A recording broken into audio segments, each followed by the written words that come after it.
Have you ever had a preconceived notion of someone, and then you meet them and they turn out to be way different than you expected? Well, that's exactly what happened to me in this interview. I wondered what value a 30-year-old fitness influencer possibly could share with those of us over 50. Turns out, quite a bit.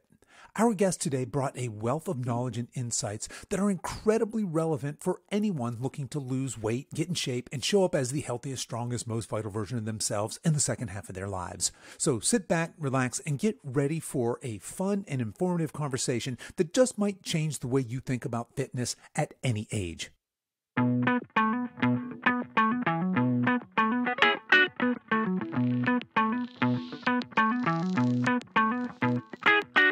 Hello and welcome to the Over 50 Health and Wellness Show. I'm your host, Kevin English. I'm a healthy aging expert and the founder of the Silver Edge, and I'm on a mission to help men and women just like you build lean, strong, healthy, capable bodies that they love for the rest of their lives.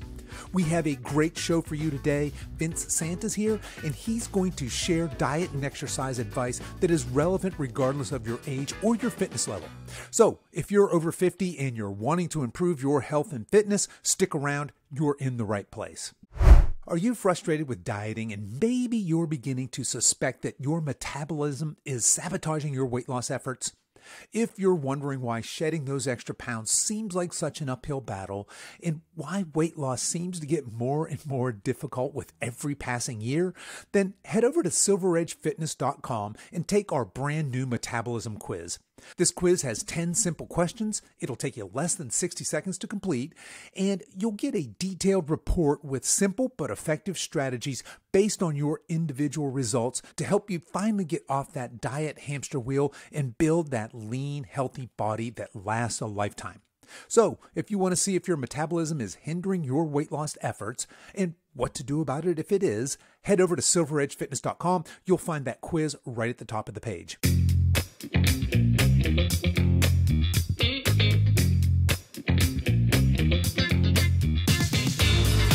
My guest today is Vince Sant.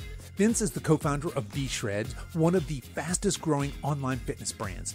His mission is to provide everyday people with effective weight loss strategies and programs to help them achieve their fitness goals. Vince has dedicated his career to helping people reclaim their health and confidence at any age, and today V-Shred serves millions with easy-to-follow exercise routines and science-based nutrition plans. With 16 million monthly website hits, a 1.5 million strong email community, and a social media influence of well over 10 million, V-Shreds makes a positive impact worldwide. And as you'll hear, Vince's vision extends beyond fitness. He wants to help empower people to understand their unique health needs and achieve optimal health throughout their lives. Without further ado, let's meet Vince. Hello, my guest today is Vince Sant. Vince, welcome to the show. Hey, thank you for having me. Very excited to be here and talk shop. Yeah, likewise. I am excited as well. So, man, let's get to it. Let's talk some shop. I'd love to know, when was it in your life that you first got interested, not so much in fitness, but fitness as a career? Okay, yeah. Good distinction there, because I feel like there's a large amount of time usually when somebody kind of gets into their own fitness journey, and then it takes a little bit of time for them to decide that they want to make a career out of it. And that's the exact same way that it was for me. Started working out when I was 14 years old, but didn't really take it serious till I was probably around 20. And that was when it was actually my business partner, then best friend, came to me and he was like, hey, we should because I had helped people get in shape, right? Just like loosely helped friends get in shape, worked out with people that I knew who saw me, who I was in good shape, and I worked out a lot, and I kind of understood nutrition a little bit. Basically just tracked macros. That's all I really knew about nutrition at the time. And people saw that, and then they started to come to me and they were like, hey, help me work out. Hey, what should I be eating? Hey, what do you eat? And that started happening more and more, I'd say, around that 20-year-old mark. I think that's finally when people were finally not looking at me as like a high school kid anymore. Right. I was still a kid in the grand scheme of things. And so I started helping people get in shape, and this was just it wasn't a business or anything like that. This was like friends, family, acquaintances. And then, like I said, my then best friend, now business partner and CEO of V-Shred now, he came to me and two of our other friends and was like, hey, what do you guys think about like turning this into like making a program, like making a legitimate program. I think two of them had a background in marketing and always were entrepreneur minds, like focused. And I was always that way as well. I was just doing like fashion modeling at the time, but I was always working out. Fitness was always my number one passion. Modeling was just kind of this thing that got me out of Dayton, Ohio, and got me into a bigger city. But I never really wanted to do that long term. It was kind of a vain industry. I didn't really love it that much, and it didn't really make the world a better place. And my now partner came to us and was like, hey, what do you guys think about doing a program? And we were all just like, yeah, sure, let's do it. And we had no idea what we were getting ourselves into. And right before that actually is when I was like, okay, if I'm going to help people, then I need to actually know what I'm talking about and not just know how to get in shape myself. And that's when I went out and got certified in training and nutrition. And that's when everything kind of took a new life. When me and my partners got together, we created this ab program. I got the certifications that I needed to get, and it just started really small, and we never really planned on it being this, what it is today. Today, it's quite the behemoth of a company, which is crazy to think about. But that back then, we were just like, let's just like help other guys like us get abs and feel better about themselves and maybe pay our rent with it, And that's kind of where it started. And we quickly realized that there was a need for fitness programs, because back then there actually wasn't a ton of competition. The market wasn't super saturated back then. Today there's a million fitness influencers with a million different programs and apps that are standing new fitness influencers up every single day. But back then it was like, there was like Beachbody, there was bodybuilding.com, and that was really about it. And there were a couple like supplement companies that were popping up here and there, but there really wasn't that much. And so we were like, hey, what if we like kind of expanded this beyond, we just had an ab program at the time. And we were like, what if we made like full body programs, made them for all different goals. And then we created our body type quiz to help people associate themselves with which program is going to be best for them. And from there, that's when everything really took off. Really took off. All right. So how old are you today? Today I'm 30. 30. So this is 10 years ago then, when you really when all of this took place. And like you said, this has turned into a behemoth. I'm not obviously privy to the internal workings, but you got your V-Shreds, the main site. I know you do a V-Shreds for women. You got an apparel, you got a supplement, you have all these different lines. And I think it's fair to say you are a social media master. Like I said before we hit record, I was like, oh, that's the V-Shred guy. That's how most people probably know you, right? That, 100%. Just in the world, right? You're the V-Shreds guy. So who in that team, because you mentioned there was, your best friend, now the CEO of the company, a couple other guys, which one of you, or was it really a combination of you, who was that social media master that said, hey, this is a passion, we can pay our rent with this? And then you're like, oh shit, we're not just going to pay the rent, we're going to pay ourselves. At some point, talk to us about that transition between just being successful and then just blowing up. Because if I'm not mistaken, you've got 10 million plus followers across all your channels. Does that sound about right? More than that, yeah. More than, so you guys have built quite the empire here. And is it fair to say that you built most of that off the back of social media as your basic marketing platform? 100%, yeah. And I'm actually really glad you asked that, because I feel like my partners don't get enough credit for what we've done.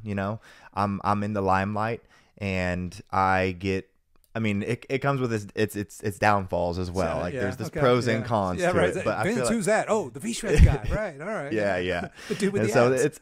it's really cool, but there's also I take a lot of arrows too, but that comes with the job. But I feel like they don't get enough recognition, because we truly would not be here without every single, there's 4 partners, and we would not be here without every single one of us. And 2 of them came from this marketing background where they knew Facebook affiliate advertising like the back of their hands. And they knew that, hey, if we could crack this fitness, because they wanted to do something in what's called a mega niche. And so that's there's only a couple mega niches out there. It's like fitness, it's money making, it's love, it's like insurance. And so there's a couple of things that everybody needs, everybody wants, right? It's like if you're trying to sell guitars, that's a very small demographic. That's not a mega niche, right? And so they knew they wanted to do something in that. And we were best friends at the time, and they saw me in really good shape. And that's when they had the idea of like, hey, why don't, and they also wanted to do something that like would improve the world and they would actually feel good about doing, you know? And so that's when they came to me. They had this background of Facebook affiliate advertising. And yeah, so two of my partners came from that background, Nick and Kevin. Nick is our CEO. Kevin is our head of acquisition. And it was really like, we knew that if we could figure out like they came from a background of sales funnels, right? And so like posting an ad, sending it to a sales page, upsell flow, all that kind of stuff, right? Right. But they had never really done it for their own company before. They had always done it for other companies that already had their sales funnels dialed in. And so we were like, hey, if we could create an awesome program, we could create a website, and we could create a sales funnel that people like and that it converts, then we could really sky this thing. And we had no idea that it would take off to to where it is today.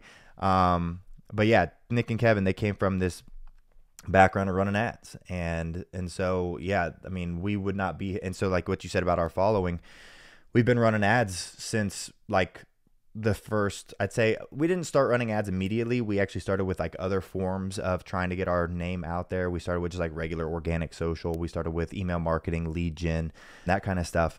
But then once we created different programs and we created our quiz, that's when everything kind of took off. And just through the ad spend every single day, we acquired quite a following.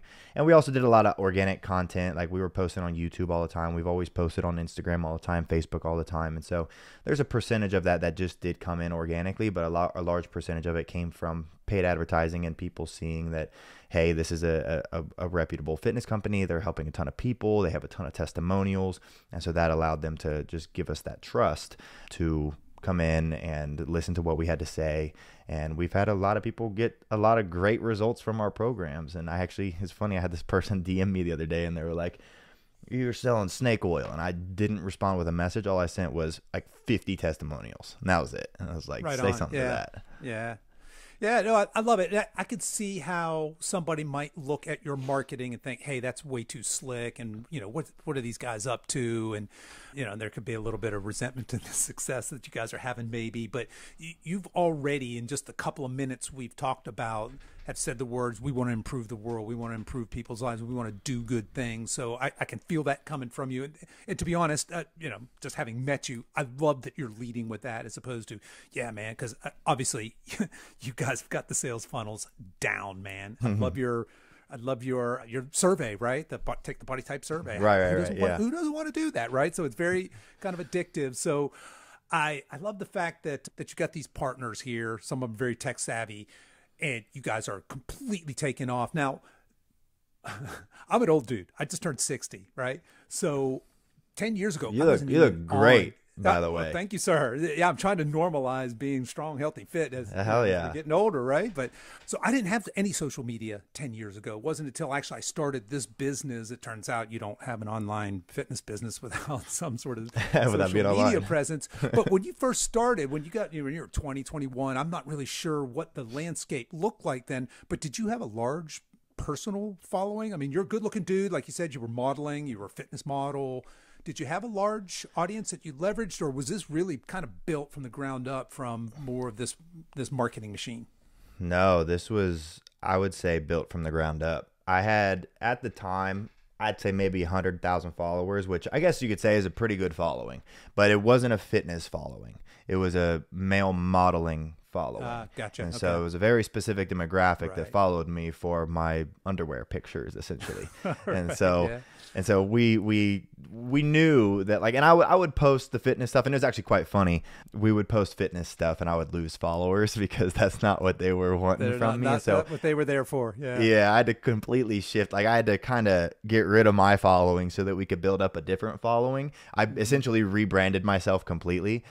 But no, it was built from the ground up. We actually had a buddy of ours who was talking to us, and we actually just started working with, he has an agency, and we started working with their agency, and he was like, yeah, I was just at this seminar the other day, and I was talking about building brands, and I was talking, and he told us that I guess he used us as an example of having to build from nothing, essentially. He was like, they built, because like V-Shred has built me into a globally recognized face. Everywhere I go, I get recognized. People ask me for pictures. I am known as the V-Shred guy, right?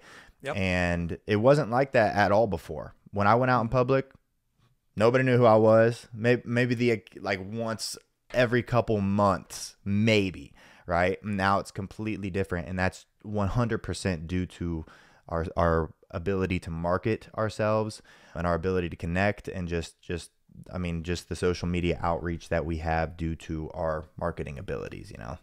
Yeah, fantastic. Well, man, I could literally talk to you for all of our time together just about this subject, because I'm very interested in it. I think it's fascinating, but I want to talk to you a lot about fitness. So last thing on social media, somebody listening to this, because this is a great, this new social media landscape is a great platform for people to get messages out. If somebody is out there and is trying to brand themselves, promote a message, etc., what's the one piece of advice you would give them on growing an audience, on being successful and amplifying their voice?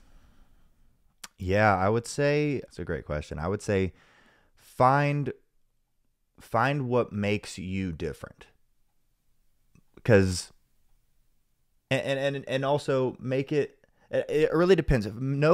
First I'd say figure out what audience you want to talk to first.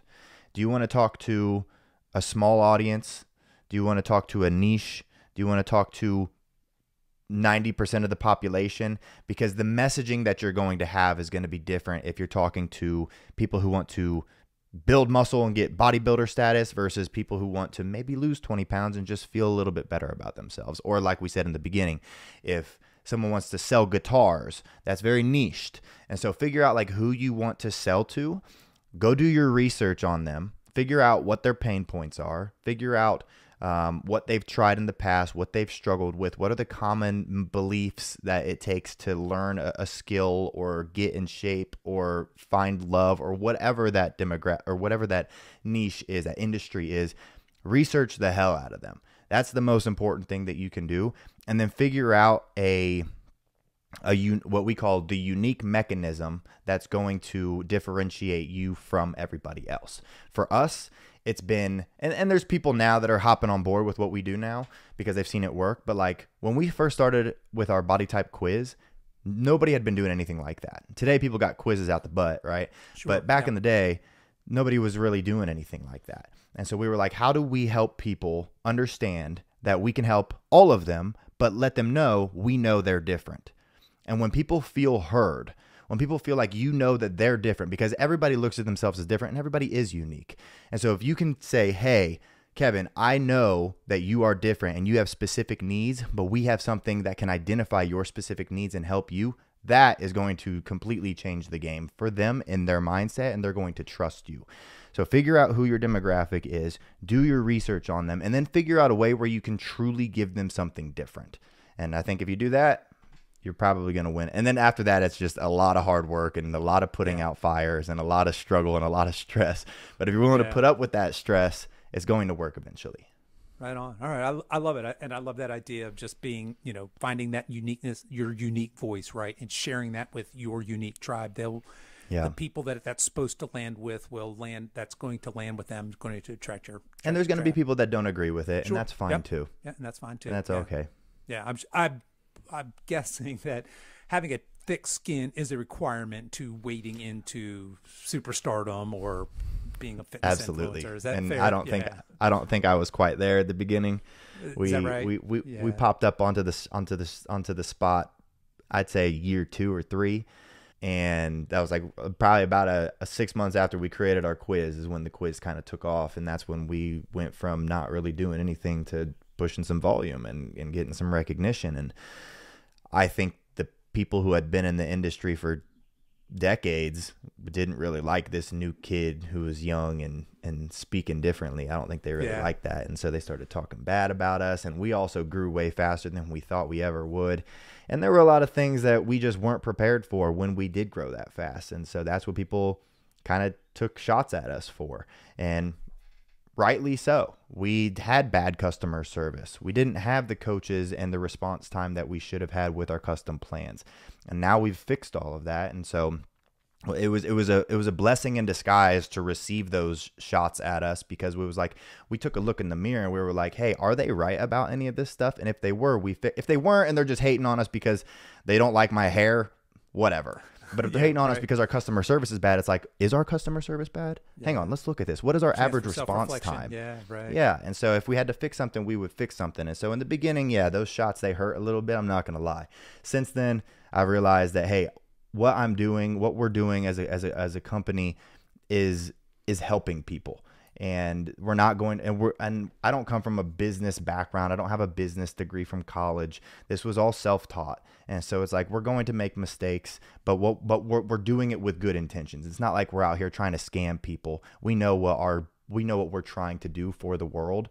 We know how much we care about this. And so you just have to always remind yourself of that when you do start getting that hate. And we actually have, I don't know if you've heard of the software Slack. It's like a business messaging software. We use that, and we have a channel in our Slack that's called Raving Fans. And every single day, there are people dropping testimonials from their clients, our clients. We have a team of coaches. And so the coaches are all in there dropping testimonials. And so back in the day, whenever they'd be like, hey, there's this new video that someone made about you, I'd go watch it first off, and I'd be like, okay, is any of this true? Let's just see if like they're talking bad about something that is true that we need to fix. If not, and they're just hating on us because they're jealous, then I go into that Raving Fans channel and I go, okay, I don't need to be listening to this troll. I have these thousands of testimonials of people who are crying to us because they lost 40 pounds and they got off blood pressure medicine. And so you just remind yourself of what your actual mission is. And I think that helps you build that thick skin to realize, hey, this kind of stuff is always going to happen no matter your level of success.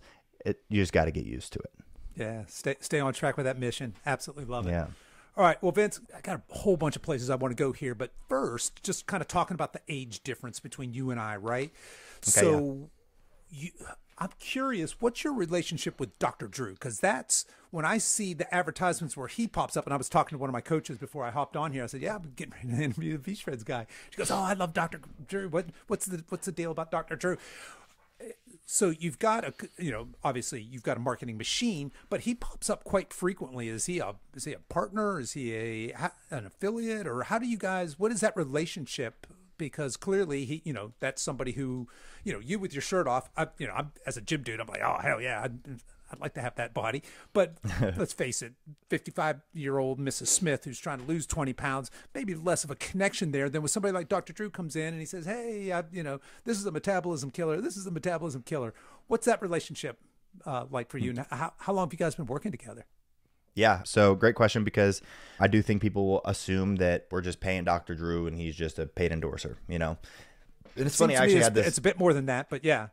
Yeah, but I think I think you have probably a different understanding than Janet in Wyoming does. Yeah, maybe so. And it's funny, I actually had this guy come up to me the other day at the gym, and he was like, "Hey, what's up with Dr. Drew hating on you guys all the time?" And I'm like, "He doesn't hate." I was like, "Wait, what?" I was like, "Wait, what are you talking about?" He's like, "He's always making these videos where he's like, have you seen this guy?" And I'm like, "No, that's one of our angles to like lean into the people that are hating on us." And then he's an advocate of us. Yeah. So what happened was, Dr. Drew and his wife, they actually, we met through this app called Cameo, if you've heard of Cameo. Mm-hmm. And so it's like this app that you can essentially pay people for a video, right? Like a happy birthday or or a happy anniversary or something like that. You can get like whoever you want to do done it for my daughter. Yeah, actually I do know. Okay, yeah, there you go.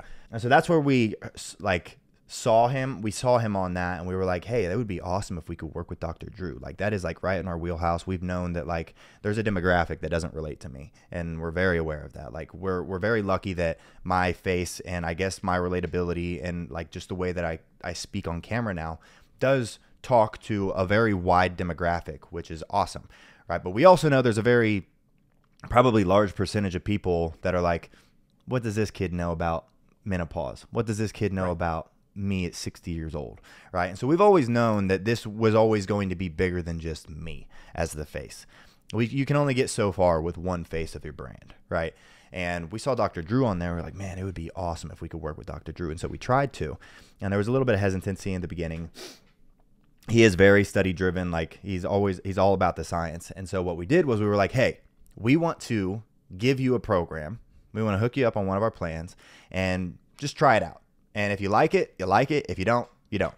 And so him and his wife both started our program, and him and his wife both lost, I think he's lost like 22 pounds now. His wife lost like 14 pounds, like quick. and they were taking our supplements. And so after that, they were just believers. And so that is kind of how it got started. And then after he saw results on our program and he started doing our style of workouts, which, I mean, we didn't make up our style of workouts. It's just what we promote for the most part, and started following our style of diet, because he actually came from a carnivore background, and he said it didn't really work for him that well. He said he enjoyed it, but it didn't really work for him as far as what his goals were. And so he tried ours, which is typically a carb cycle, and it was phenomenal. And he was keeping his muscle, putting on more muscle with the weight training. He wasn't hurting himself with his training anymore. He was cutting down on fat. He lost, I think he's at 22 pounds now or something like that, in phenomenal shape. And so he just became a believer, right? And then after that, it was like, hey, we would love to collaborate in whatever way you're comfortable collaborating. And it started small. It started with just like him filming some videos for us, right? And we were like, hey, we would love to just talk about you on our program in our ads, right? And he was like, oh, he was all for it. And obviously we compensate him for it because he's Dr. Drew. He's putting his name on something, right? But it came from a true connection and a true belief in what we're doing. And that's important to us, because we don't want somebody who's just going to be a paid spokesmodel. We're not interested in that. We want someone who is, if they get stopped in public and they're like, hey, tell us really about V-Shred. What's that all about? We don't want them to be like, oh, well, it's just a company that I partnered with. No, I want them to be like, no, it has changed my life. They've changed a bunch of lives. Yeah, we want them to live, eat, breathe V-Shred and truly believe in what they're talking about. And that's what happened to Dr. Drew and his wife, Susan. They both truly believed in what we do, and it just became the most seamless partnership ever.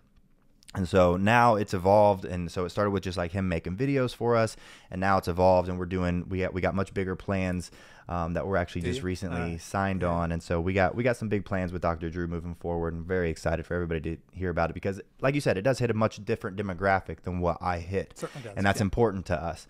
And because like one of the reasons that our company is no longer called the Vinsanity Shred, which is what it was originally called, is because we knew that. Okay, I did not. So hence the V Shred. Okay, that makes sense. Yeah. Vinsanity. And so we knew that we didn't want this to be just so directly tied to me. Right. We wanted this to be something where we could introduce a couple different faces who speak to different demographics. We're talking to people about being our like menopause face, not necessarily menopause face, but like that demographic. Sure. Right. And having like Dr. Drew is that older male demographic, and then maybe getting a younger female to talk to the younger female demographic who's talking about losing baby weight or anything like that. And so we've always known, I shouldn't say always known, after we blew up the last couple of years, we've known that we need to expand this beyond just Vince is the face, because just Vince is the face is awesome, but it's a liability, to be completely honest. Because what if we would joke, what if I got hit by a bus tomorrow? Right. What happens to the brand if I'm gone tomorrow? I can't film any more videos. We're going to hang on to the videos that we have for as long as we possibly can. But if everything is reliant on what's called key man risk, we've learned, if everything's reliant on one person, it's not good. And so, and also it limits us with who we can help, who we can talk to, who's going to trust us. And so Dr. Drew, like I said, opens up that demographic where people are like, where maybe my dad or someone in my dad's demographic, my dad trusts me, but someone in my dad's demographic might go, what does this let's say people think I'm 35 even. What does this 35-year-old know about us 60-year-olds? Versus Dr. Drew, it's like, oh, first off, a doctor. Second off, my age bracket.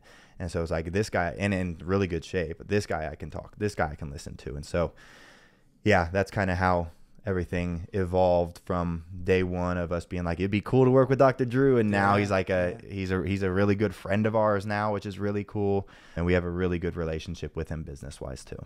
Right on. And they're entertaining. I mean, we're talking, the business of advertising, but these videos you guys are putting out are really entertaining. I mean, when Dr. Drew comes in, who is this guy? You've probably seen him all over your feed, and you've got him doing some, sometimes some kind of goofy things. So it's kind of fun to watch. But yeah, I absolutely love that kind of diversifying the risk of just the Vinsanity. Exactly. As the face of the company. Yeah. Love it. Love it. All right. Well, Vince, let's talk a little bit of nutrition. Let's talk a little bit of workout. You've mentioned a couple times that one of the keys to your success was this survey. brilliant, by the way, the body type survey. Let's start there. What do you mean when you say body type? Are we talking your classic ectomorph, endomorph, mesomorph? Is it some other thing? And why would that matter when it comes to my nutrition or my workout? Yes, great question. So, yes, we are talking about the classic ecto, meso, endo, just because not necessarily like people, and it's funny, people when they hear like the people who know about the body types are like, oh, that was disproven years ago. And it's like, well, kind of. It's like there's also a specific approach that you have to take when you're trying to get in shape depending on where you're starting from and what your specific goal is. And that's literally all it is. And so when we made that body type quiz, it was like, what is a way for us to help people identify with the program that's right for them? Because we were like, we started out with one ab program, and then we expanded to one full body male program, and then we expanded to 3 full body male programs, and then we opened up the women demographic, because in the beginning we were like, why would women listen to me? I'm a guy. And then we opened it up to women, and women listened to me more than guys, which was shocking. And so then we expanded to 3 women's programs, and we were like, okay, these are all different programs for different goals. And so we have like a fat loss goal, we have like a leaning out goal, and then we have a building goal, right?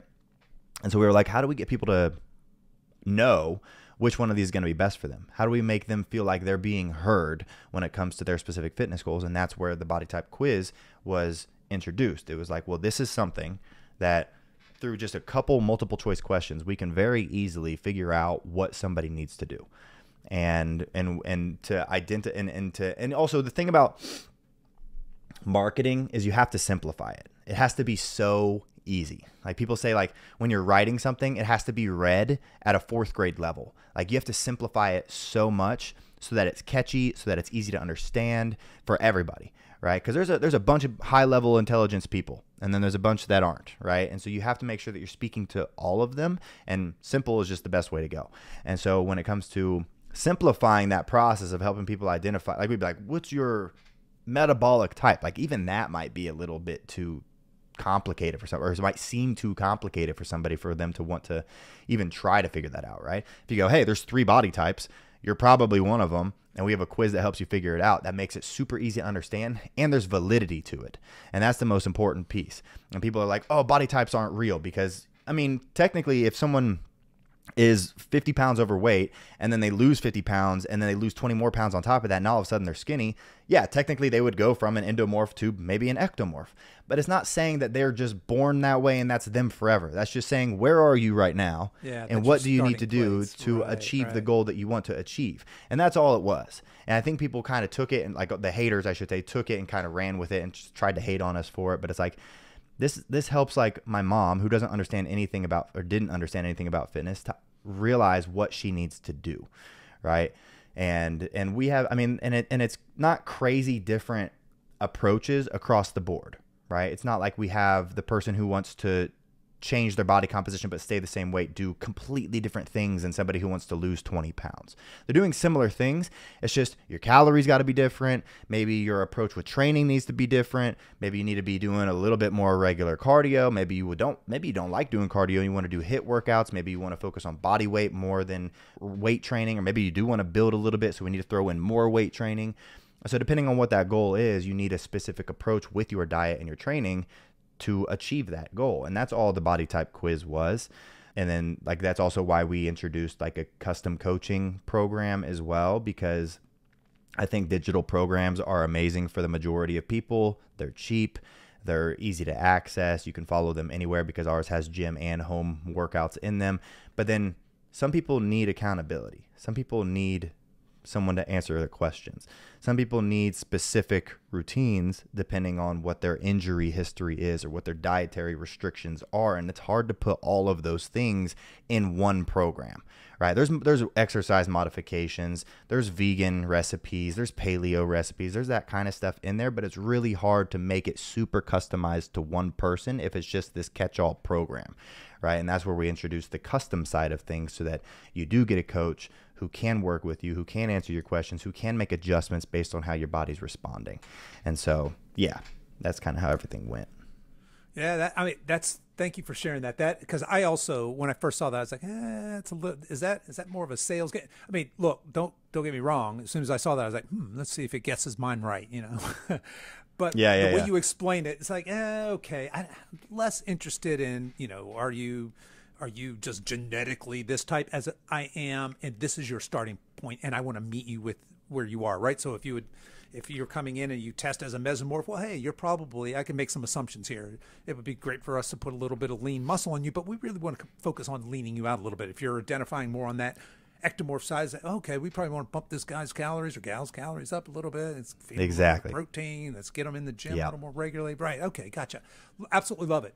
All right. So next place I want to go, because the next thing I see that you guys are famous for is this is a metabolism killer. This is a metabolism killer. This is a metabolism killer. And it's either food or movements, exercises. And if you folks listening don't know what I'm talking about, well, first of all, just go to any social media platform, put in V-Shred, or just by listening to this, probably the universe will pick it up. The and phone's show listening. I'm guessing most folks have seen some of these before, but they're fun to watch ads. What do you mean by, well, let's back all the way up. Before we talk about metabolism killers, talk to us about metabolism. What is that, and why should we care, especially for those of us 50, 60 years old? Yeah. No, metabolism is arguably the most important thing when it comes to getting in shape, because your metabolism essentially controls how efficiently you burn off what you eat, right? And so if you have a slow metabolism, then it's going to be tough to lose weight, and you're resting in it, because I think most people have a misconception of how calories are burned. I think most people think that the majority of your calories are burned during working out, when in reality, you don't really burn. I mean, I think it's less than 20% of your daily calories from working out, which is crazy, right? That means the other 80+% is is burned from sitting at your desk, sitting on the couch, walking to the kitchen, like just regular day-to-day activities. Yeah. And so that is if that is the share, the fair share of your caloric expenditure, then it would make the most sense to increase that, right? And that gets increased from very specific things. And I think and it goes back to like when people think that they need to work out to get in shape, what do? Well, they do cardio usually. And it's like, well, cardio is not helping your metabolism. Cardio is burning calories while you do it. But when it comes to your metabolism, there's one thing that's going to trump everything when it comes to speeding up your metabolism, and that is muscle on your body. And so when we talk about metabolism, we're talking about things that are going to either affect your amount of muscle on your body, or we're talking about things that are going to spike your insulin, or it's going to lead to inflammation in the body, or something that's going to slow or secrete extra cortisol in your body that's going to then slow down your metabolism and make it harder to burn calories that day. Or if you do that consistently, then it'll make it hard to burn calories consistently. So metabolism really just comes down to how many calories do you burn every single day, and there are specific things that you can do that either hurt that or that help that.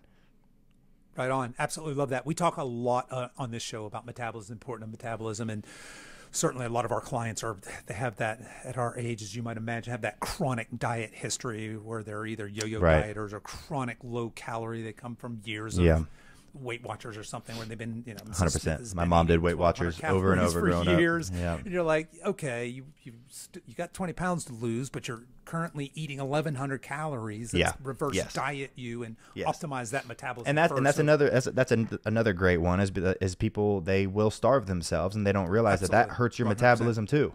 And your anytime you're in a caloric deficit, to that, right? It's 100%. It's slowing down. It's slowing down. And it's tough, because like anytime you're in a caloric deficit, your metabolism is going to slow down, right? There's no avoiding it because your body adapts to what it is that you're doing. It's very good at that. People are like, oh, well, if that's going to happen, then I might as well just eat very few, like no calories, because it's going to slow down anyways. And so I might as well just limit my intake and lose as much weight as I can as fast as I can. But it's a lot easier to sustain something long term and also not completely destroy your hormones if you're in a slight caloric deficit versus, like you said, eating 1,100 calories every single day and you're miserable all day. You have crazy cravings all day and your metabolism absolutely crashes. Right. And so that's another great one. I mean, I watched my mom do that over and over growing up. She did Weight Watchers all the time, went to her weigh-ins, and she was like doing the point system. And she would be like, oh, Swedish fish are 6 points, but I got to have it and then be hungry the rest of the day. Yeah. So it's nuts. And it's not sustainable either, right? Anytime you're miserable, right? So somebody who works on optimizing their metabolism before they worry about the fat loss phase, but just worries about getting that healthy, roaring metabolism. It's got more food freedom. It's a much better place to live. People can sustain that long term versus that kind of horrible, miserable, low-calorie existence that we're talking about. All right, well, Vince, then, if that's the case, and you've already alluded to this a little bit on the exercise side, what are our metabolism killers? What are we trying to avoid for those of us that are looking to really optimize our metabolism? And look, we all want the same thing, right? We want to look good. We want to have a strong, healthy, vital body, right? What am I trying to avoid in that metabolism killer category? Yeah, and I like to give context with this. Sure. And so the metabolism killer side of things is there are things that are going to make it tougher for you to lose weight. There are going to be things that are going to make it tougher for you to burn calories, because there are things that are going, like processed foods, for example, are going to create a bunch of inflammation in your body that's going to secrete cortisol. That's going to make it tough to burn fat, right?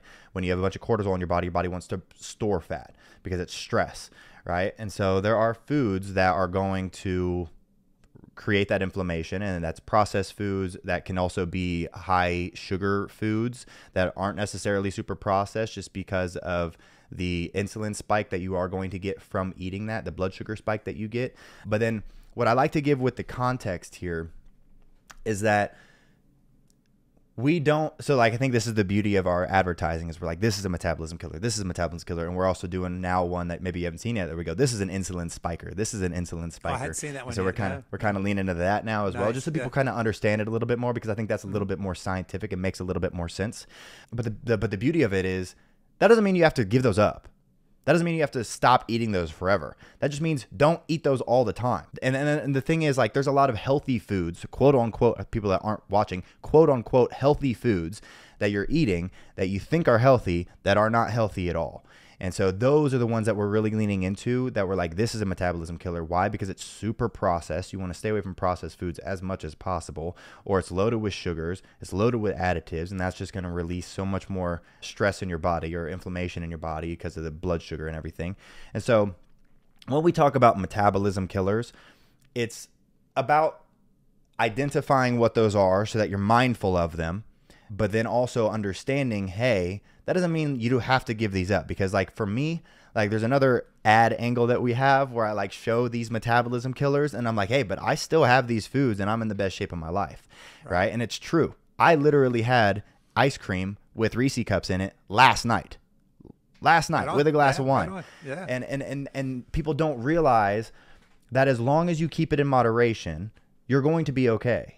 And so like understanding what those healthy foods and what those unhealthy foods are and how they affect your body is largely important, so that then you can go, okay, most of the time I'm not going to have these foods, but then sometimes I'm going to have these foods because that's what makes this sustainable long term. If you told me that I can never have ice cream with Reese cups in it ever again, the next time I have a craving for that, I'm probably just going to give in and binge completely, because I'm like, whoa, I can never have this again. I'm already craving it.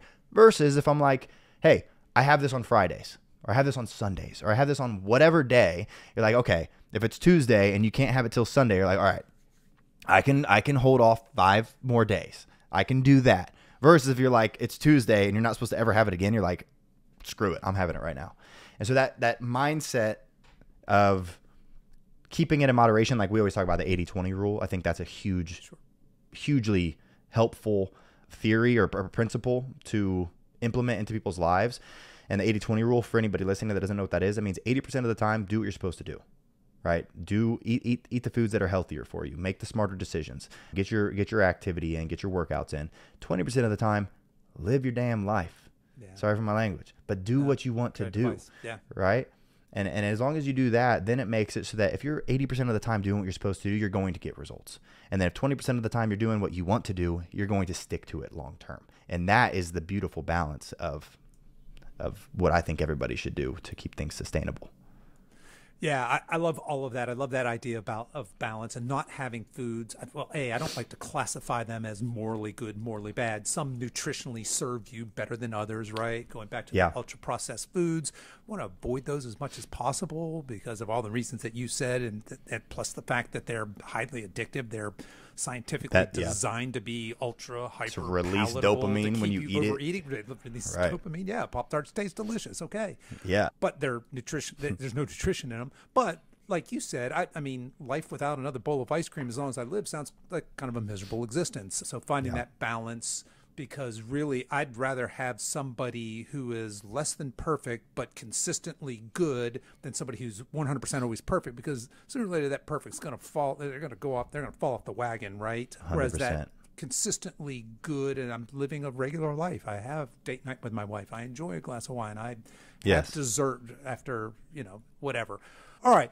Well, Vince, I thought it might be kind of fun. Let's put together a bit of a nutrition plan and a workout plan. Now, realizing that obviously leaving body types and other things aside, but just our avatar, let's just say, is Mr. or Mrs. Smith, mid-50s.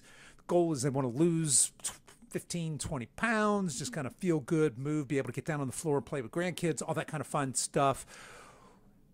I think nutritionally we understand what we're going to do, right? We want to prioritize whole foods over these ultra-processed foods. You had mentioned, I think you just dropped it slightly a little bit ago, you had mentioned something about carb cycling. That's kind of one of your things. I know you talk about that a little bit in some of your advertisement as well. What does that prescription look like for us? Because there's a lot of confusion around what we should eat, when we should eat, how much we should eat. What's that look like in general? Yeah. So essentially, carb cycling, for everybody listening, is where you cycle your carb and your fat intake each day.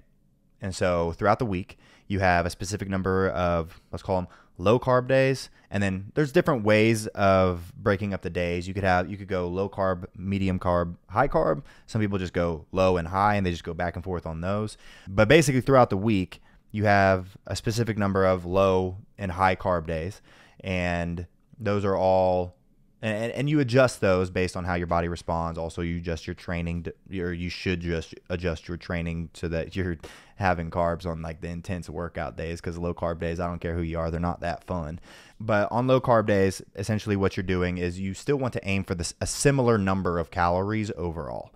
And so if you're creating a nutrition plan, the first thing that you want to do is figure out the calories that you're going to go for. And so you want to make sure that somebody wants to lose 20 pounds, you have to be in a deficit. You just have to. You don't want to go too steep of a deficit, obviously. I always say you want to start around 20%. And then if that's not enough, go 25, go 30 maybe. If that's enough and they're losing weight, stay there. Because that is going to be a pretty sustainable number. If you burn 2,500 calories a day, you can eat 2,000 calories a day and still lose weight pretty consistently, right? And so you want to figure out your number of calories, and then you break it up into your macros. And so you want to figure out like, okay, a very easy way of going about protein is just figuring out how much somebody weighs. And so if you weigh 160 pounds, okay, aim for, if you're a woman, I would say maybe just 140, 150 grams of protein is fine. If you're a guy, go a pound per or a gram per pound of body weight. That's just an easy, generalized way to approach protein, right? So you have your protein figured out. After that, you want to basically fluctuate your carb and your fat intake opposite of each other. And so let's say it's your low carb day on Monday. So on low carb day, you want to aim as low as you can possibly handle. And so if you can go no carb, great. And that's going to obviously mean a ton of fats. And so that means on that low carb day, you're going essentially a keto diet, right? You're going high protein, or I guess normal protein, and then really high fat, because you have to make up those calories that you're going to lose from dropping your carbs in your fats. And so you're going to be getting 2,000 calories. And so let's say 150 grams of protein, that would be 600 calories coming from protein. You would want, what is that? 1,400 calories coming from fats, which is a lot. So we're going for that 2,000 calories, Right. And so it's a lot, but, or like I said, you can go just low carb. And so if you want to do, let's say 10% of your daily calories coming from carbs on a low carb day, and then let's say that means the other 60%, because your protein is going to take up probably 30 to 40%. The other 60% is going to take up, or 50% is going to be from fats. So you gotta, it's tough to do like a specific plan for somebody right here on the spot, because I would need to look at the specific numbers and what they also would prefer doing. Because if somebody's like, no, I cannot do a low carb or no carb day, I go, okay, we'll do low carb. If you're not going to stick to it, it's not the best diet for you. 100%. Right? Yeah. 100%. Yep. But generally speaking, you figure out your protein, and then you map out what days are going to be your low carb days and your high carb days. So if Monday, Tuesday are low, Wednesday's high, Thursday, Friday low, Saturday, Sunday high. Okay, great. So on your low carb days, you're going to be going, let's say 10% of your daily calories are coming from carbs, and then the other, let's say 50% are going to be coming from fats. On your high carb days, you're essentially going to switch it. And so on your high carb days, you're going to go, I don't know if I'd go 50% of your daily calories coming from carbs, because that's a lot of carbs. I would probably still keep your fats a little higher, probably keep your fats around 20%, and then put your carbs around 40%. Right. And so, but essentially what you're doing is you're keeping your protein right in the middle, and then you're fluctuating your fat and your carbs. So as your carbs go low, your fats go up. As your carbs go high, your fats go down, because the goal is to keep the calories pretty much the same every single day. I think normally your calories are going to be a little bit lower on low carb days and a little bit higher on high carb days. And that's totally fine. What you want to do is you want to average out a certain number of calories per day over the course of a week. And so and when it comes to food, that can go a million different ways depending on like what you prefer eating. But like in the morning, and also depending on the day. So like if it's a high carb day, hey, guess what? You get to enjoy carbs at pretty much every single meal. Some pancakes, right? Yeah. It's a fun day today. Yeah. Right. You're going to get a great workout today. Yeah. But then on the low carb days, you got to be a little bit more careful with it. And so if you are going to have some carbs, some foods just have carbs in them. And so you want to really be careful of what foods you're eating, because you might be eating carbs that you might be eating a food that has, I don't know, 20 grams of carbs in it. You didn't even realize it, like a protein bar or something like that. So you really want to be careful with it. But if you are going to have carbs on your low carb days, I would always keep it around your workouts, either before or after your workouts, and then keep your really high fat meals right after you wake up and right before bed. And so those are probably the most general rules I can give to somebody if they're trying to get advice from me right here, right now on how to build a nutrition plan. So, all right. No, I think we get the gist of that, right? And we talk about on this show all the time that high protein, that gram of protein per pound of ideal body weight is pretty much the target that we tell folks to do. And then in terms of, we have not talked a whole lot about carb cycling, but it's pretty, I get it, right? And it sounds like you're kind of splitting that week up almost half and half. Then you're getting maybe 3 days of the high carb. Yeah, we generally like to go minimum 2 days of low carbs in a row, just so that you can really get that fat burn effect and you can deplete your body of glycogen and everything. Right. And are you trying to then, is there any, like, for example, if I'm doing that and I'm not doing like a 5 day a week body part split or something, I'm doing 3 days a week for my strength training. Do I want my high carb days to be on those gym days or days when I be more active, or is that less important? Yeah, no, I think it's hugely important, because I really get affected by carb intake. Granted, I'm not trying to lose weight, so I'm not carb cycling. But generally, when people start carb cycling, if they've never done it before, the low carb days, you are lower on energy. That's just how it goes, right? That's the kind of the name of the game. It's supposed to go that way. And so it's a lot harder to go hit a heavy leg session on low energy. And so that's why I say, like, depending on what your daily carb intake is that day, you do want to adjust your workouts depending on what your meals are going to look like. And if you do have a hard gym session coming up on Wednesday, make that Wednesday your high carb day. And so, like, if there's like non-negotiable, so it really comes down to, like, what are you going to prioritize? Can you adjust your training around your diet? Or are you going to have to adjust your diet around your training? Do you have like classes that you go to and you pay a personal trainer a bunch of money and they put you through workouts Monday through Friday? Okay, let's adjust your diet so that your low carb days are on your cardio days and your high carb days are on your leg days or full body days, or a day where you work out and you do cardio, right? And so I definitely think adjusting it so that because then the other thing is, like, the other thing is, what is your goal with your training? Because let's say your goal is to train or to build, like for a guy, for example, let's say a guy's goal is to build his back, right? He really wants a bigger back and bigger biceps. Okay, maybe let's talk about doing a high carb day on your back day, because then you're going to be able to get the most out of that training session. And so it really comes down to like, hey, what are the hardest workouts? Because it is smartest to make those high carb days on those hard workouts. Or what is your goal with your training? Yeah. Right. 100%. Because we can adjust depending on that too. Yeah. All right. So what I think I heard you saying then is this carb cycling idea is more of a fat loss phase type of a diet, because what I heard you say is, hey, I'm not cutting right now, so that's not what I'm doing. So this is a tool that you use, basically. It's just another tool you pull out of the bag when it comes time for the fat loss phase. Is that fair?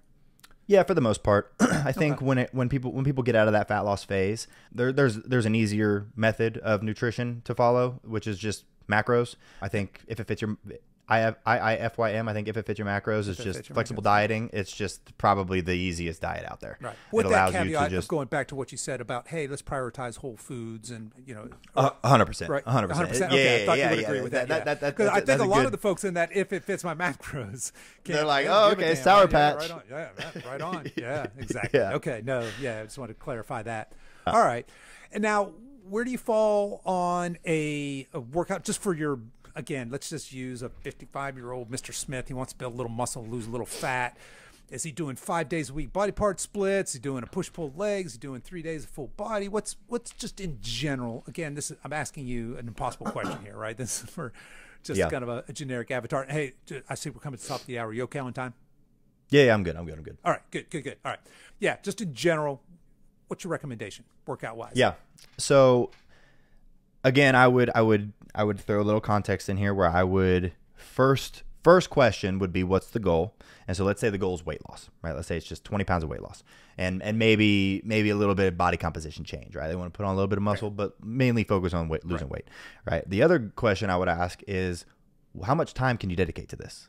And also, what do you enjoy doing? Do you enjoy going to the gym? I know people who love going to the gym. I am one of those people. I cannot stand home workouts, right? I also know people who have 3 kids and hate going to the gym or don't have a gym membership and cannot stand going. And so they need home workouts. And also I know people who are like, I can give you 4 days a week. I also know people go, I'll give you every single day if you want it from me. And so it's like, what's going to be realistic for you to actually, because if somebody goes, I can only work out 4 days a week, and I go, here's your 6 day a week training plan, and they can't do it. It's like, well, what was the point of building that? Right. Or if somebody's like, I don't like going to the gym, and I go, okay, well, we got to go to the gym to get the best results. And they might do that for a week or two, but then after a little bit of while, they're going to get burnt out and they're not going to follow it anymore. So those would be the 2 questions that I would lead off with. Let's say they have no preference, right? Or they want to mix, right?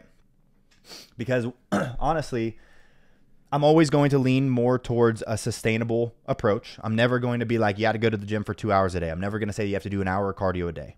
Okay. Unless you like doing that. If you're like a triathlete or something like that, or you're a runner and you want to go run 4 days a week for an hour, awesome. Cool. That's great calorie burn, right? Yeah. But if you don't like doing that, okay, there's other methods.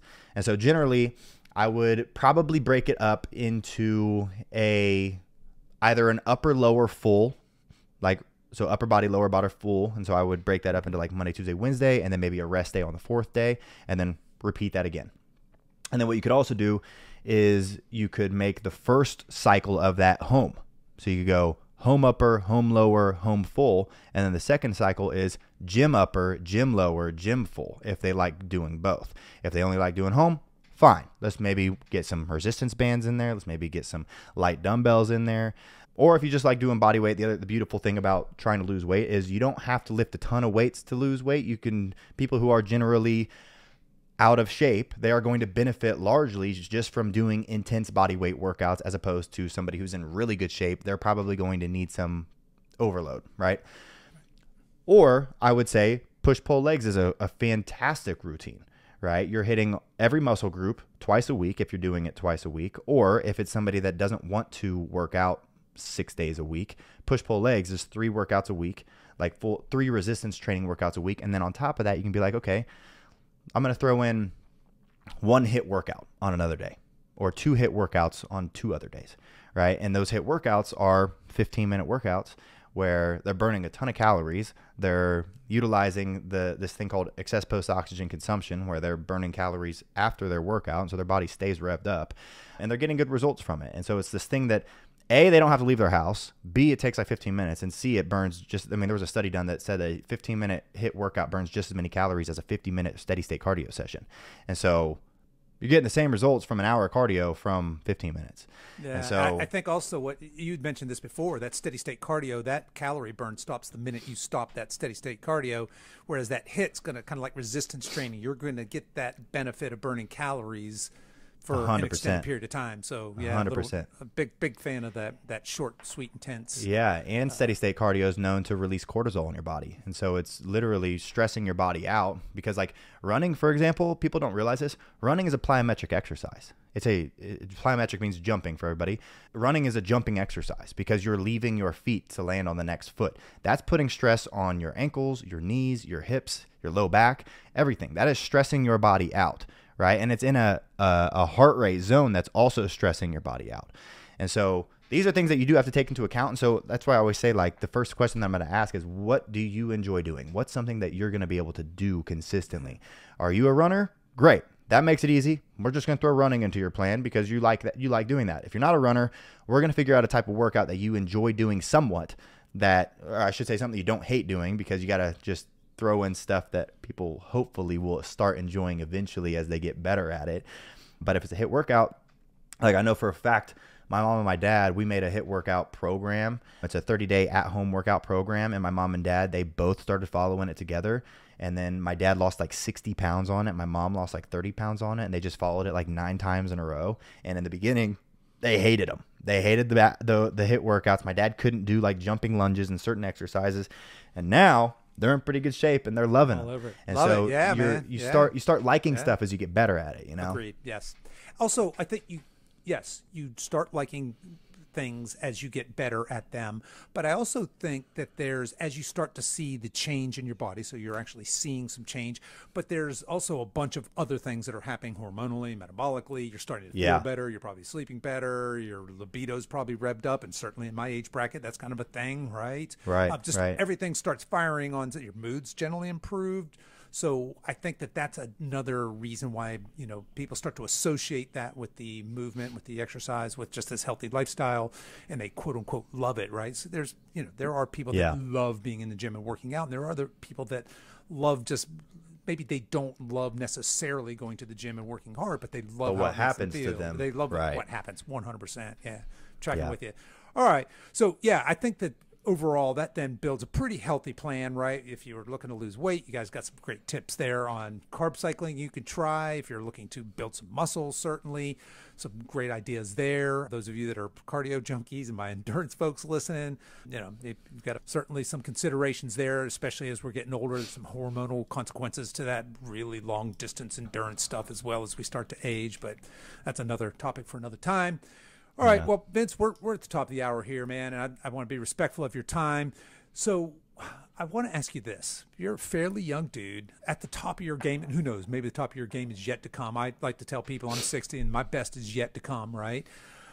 Where do you see yourself 30 years from now? Let's just imagine Vince at 59, getting ready to turn 60.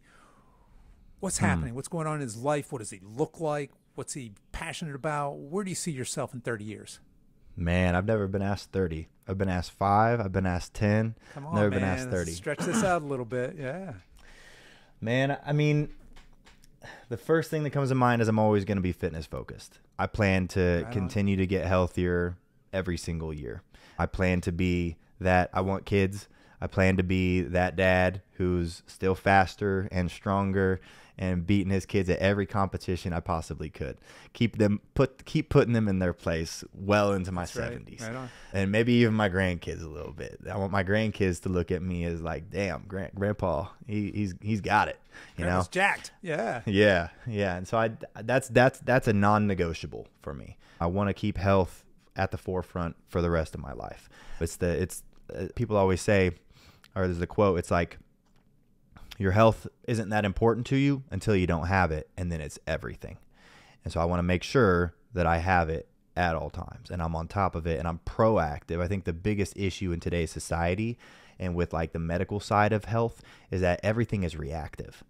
As long as you can stay proactive and you don't have to get into that reactive state, that's how you stay healthy, and that's how you continue to make progress, because sometimes it's too late for some people. They're already diabetic, you know? And so I'm going to make sure that never happens. Aside from that, man, I don't know. I don't know what could happen with the company. Maybe it becomes something that's way too big for me anymore. And I'm just like, I just kind of want to step to the side and just oversee things. Or maybe we sell, maybe, I don't know. I do know I have a passion for animals. I've always wanted a ranch, and I want to rescue animals. And so like saving animals from like slaughter, or saving strays, or going to shelters and saving dogs and foster programs, put up a nonprofit organization.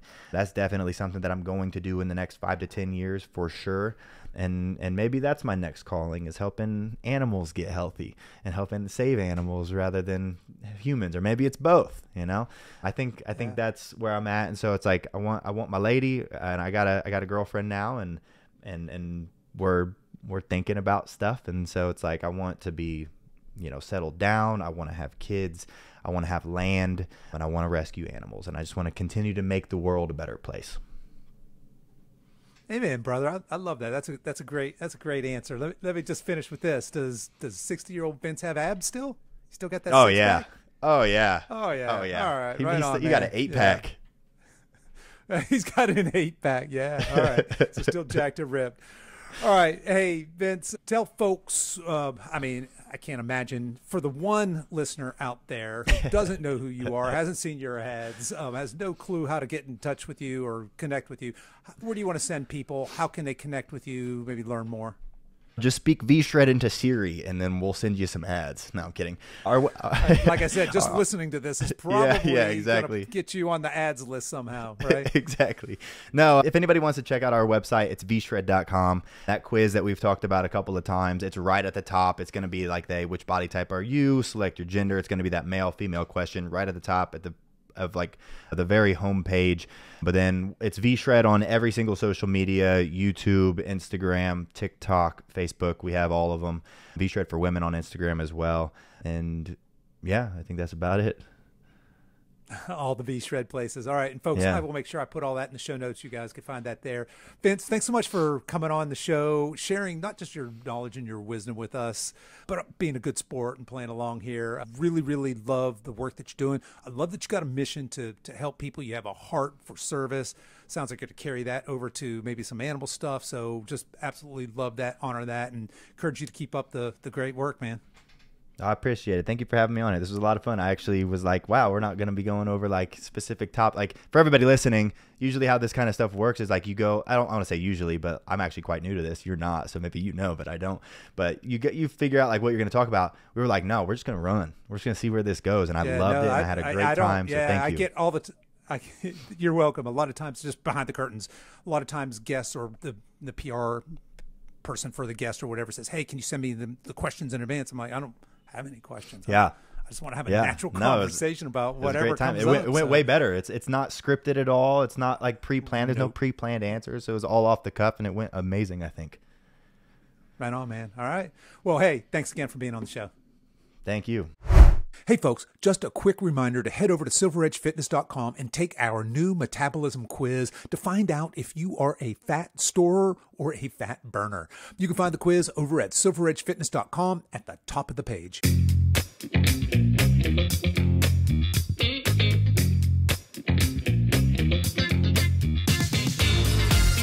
Okay, that's our show for today, folks. If you've enjoyed this podcast, I want to let you know that we have other free resources over at silveredgefree.com. There, you'll find our free guides with our top tips on nutrition, exercise, and healthy lifestyle to assist you in your weight loss and fitness journey. So feel free to head over there and download anything that looks useful to you. I'll put links to everything we talked about in the show notes. You folks can find those over at silveredgefitness.com/282. As we wrap up our time together today, you can show your support for this show in two important ways. The first is to tell a friend about this podcast and encourage them to give it a listen. The second is for you YouTube folks to please click the like and subscribe buttons, and for you podcast folks to please give this podcast a 5-star review on whatever platform you listen to podcasts on, and be sure to subscribe and follow so you don't miss any future episodes. I really appreciate you spending your time with me today, and until next time, stay strong.